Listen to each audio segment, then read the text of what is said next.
Welcome everybody to the 2017-18 Knicks Media Day. We're going to start off talking to President Steve Mills and Scott Perry. Earlier we announced a trade with Oklahoma City. Details are in the press release. So we're going to start off with some opening comments from Steve Mills, our president. Good afternoon. Thanks for coming and joining us today. First off, I think we'd like to thank Carmelo Anthony for everything he's done for the Knicks organization, everything he's done for the city of New York, and we certainly wish him well in Oklahoma City. And on a time like this, I think it's important to talk about Carmelo as a person. I've had the fortune of getting to know him very well over the 4 years I've been here, and he is a tremendous person off the court. He's used his sort of brand and who he is as a basketball player and as a person to support some very important social issues. I had the opportunity, I think 3 years ago, to Puerto Rico with Carmelo, and I could see how much that community means to him as a person. I've watched his charitable efforts in Puerto Rico, his court dedications, his charity events, how he's interacted with the business community there. And with that in mind, we've decided to donate $100,000 to his hurricane relief project because we know it's important to him and we want to thank him for everything he's done for us. We've always been consistent with you that if we ever found a basketball deal that made sense for us and made sense for Carmelo, we would execute upon that, and that's the real why we're here today. And I'd like to let Scott talk a little bit about that. Yeah, before I get into the details on that too, I also want to thank Carmelo Anthony and his representation too for their professionalism throughout this process since I've come on board in mid-July.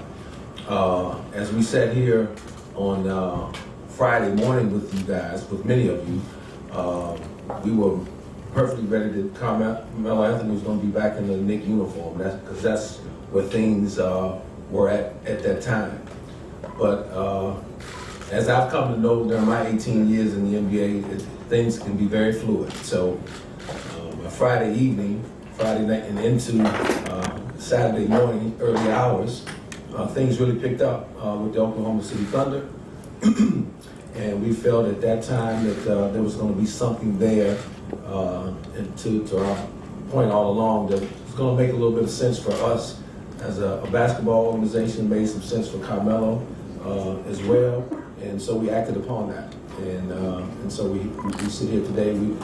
In the trade, we felt like getting back two 25-year-old players in Enes Kanter and Doug McDermott, both who have some solid skill sets. Enes is a young man who has proven that he can score the basketball on the interior, ranked in the top 5 players in the league in terms of his ability to score off the bench.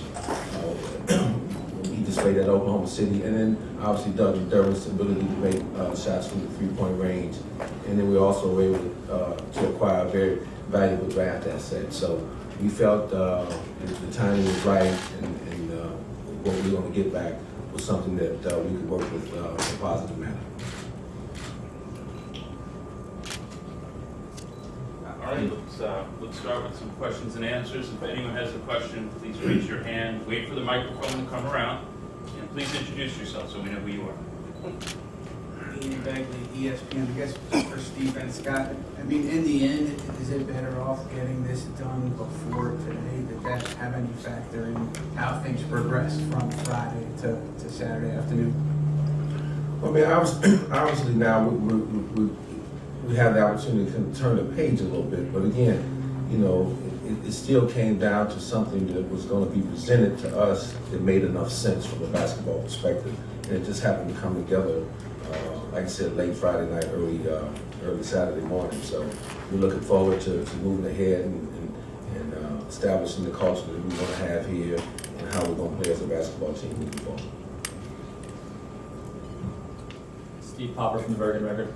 I guess for Scott Moore, moving Melo and bringing in Enes, you kind of do have a little bit of a logjam in center now. Are you still thinking this is what you bring to the season, or does this make you more active maybe? No, like I said the other day, part of my job is to daily, obviously, assess our roster and take phone calls and figure out ways how to keep getting this basketball team better. And so I will continue to do that. So it doesn't impact my thought process really, because I was going to do that regardless of who's here, and I will continue to do that as long as I'm here. Mark Berman, New York Post. I mean, Carmelo, he's 33 years old. It seems it's all about guys in their mid-20s, but why didn't you think Carmelo was a fit here? I mean, specifically, I mean, it was clear that you wanted to move on. Why didn't you think at 33 he could be a fit and a positive influence? I don't think that was the discussion at all about him being a fit. I think it was just, again, us getting together and deciding that, he had made his sentiments known, as had we, and if there was something that made sense, we were going to move forward without him, and if it didn't, we were going to move forward with him. And this just happened to make enough sense for us to move forward without him. Yeah, Ron Weitzman, Bleacher Report. Over here. Scott. Oh, okay, yeah. Did you guys bring the Thunder were you in touch with the Thunder beforehand, and did you bring that idea to Carmelo? Did he say to you he's willing to waive the trade to go there? How'd that go about? Well, what I want to always do is respectfully in the process, because I'm always talking to teams around the league, is not necessarily expose conversations that we have. I want to protect the integrity of our conversations, of, who contacted who first, who we talked about. I'd rather leave that, private, if you will. And but just at the end of the day, obviously, I've had some familiarity with the people there, and you're on the phone all the time. But it really didn't pick up to the point to where we could consummate any type of deal until, like I said, late Friday is when I think things really got serious. Stephen Bobby, New York Daily News. Both of you guys talked highly of Willie Hernangomez leading up to this as a future core piece. Now you bring on another center who's 25 years old. You already have Joe Camillo. What is the plan for the center position moving forward?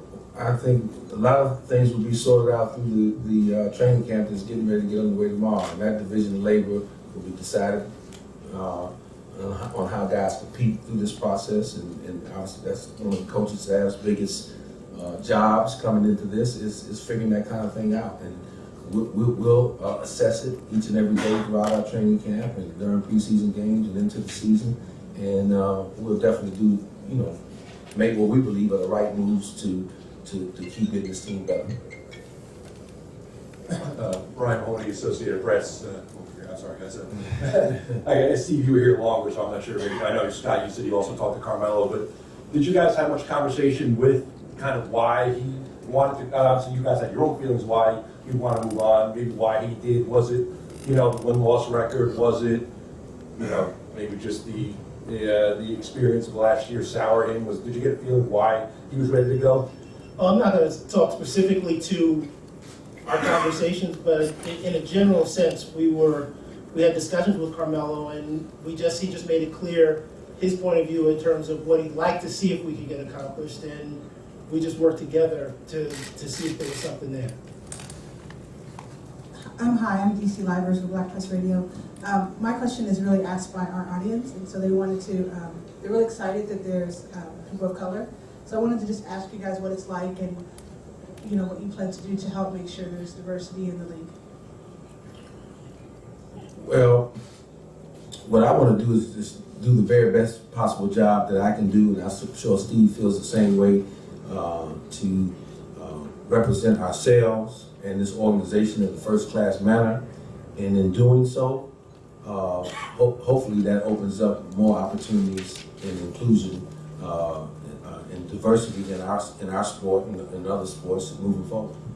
And I echo that. I'm on the NBA started a Global Inclusion Council, which is really designed to help increase gender and racial diversity across every part of the NBA. And so they added me to help on the basketball operations side. So I like to participate, make them think about different things. How can we create opportunities for people to just get included and be considered for positions? So Scott and I will continue to do that. And I think the best thing we can do is be good examples and do our jobs well. And that will help open the doors for other people. to your left, and Mike Borgnoff from New York Times. How much do you think the fact that Carmelo had a no trade clause and kind of the openness of this entire trade process, how much did that hamstring you in terms of what potential return you could have gotten and how the entire process played out?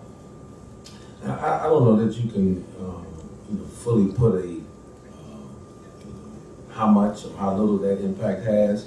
All I know is that when I got here, and we've obviously addressed all the issues before, that we were just going to do something that worked for us. If it didn't, under the parameters of the no trade clause, then but obviously something presented itself, and we felt good enough about the deal, and we moved forward. If we didn't, we wouldn't have moved forward. Christian Winfield, SB Nation.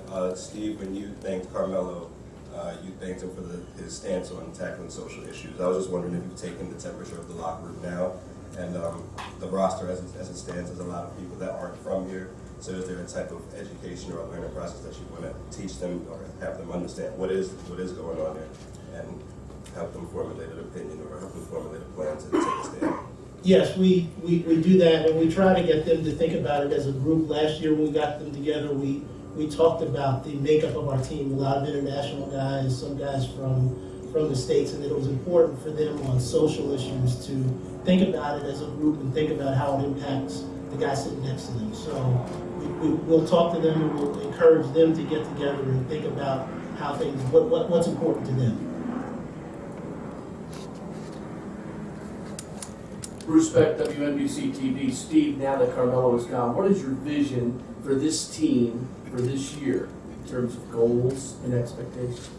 It's nothing different than what we laid out since Scott came on board. We expect this to be a team that plays hard, has a defensive mindset. It's an opportunity for us to grow our young players, make sure they're developing individually and as a group. And we have a good group of veterans around that will be very important in the development of the younger players. But we want to put a team on the floor that's going to play hard every night. Scott talks about it all the time. They're going to compete every time they get on the floor, and it's a team that New York will be proud to support.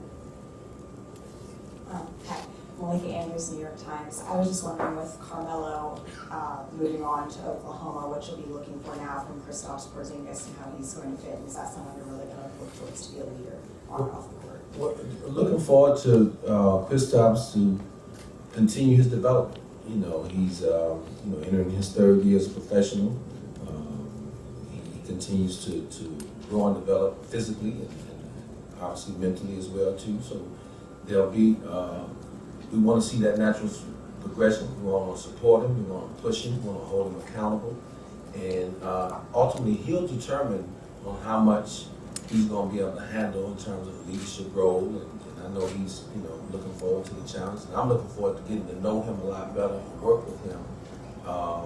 And that starts now because he's just getting back here, and I'm looking forward to that. Mike Ficarra, New York Post. For both of you guys, are you comfortable that how do I describe the way it ended last year for him, for Porzingis? That's all been resolved. It's going to be resolved. That he's comfortable being back here and moving forward.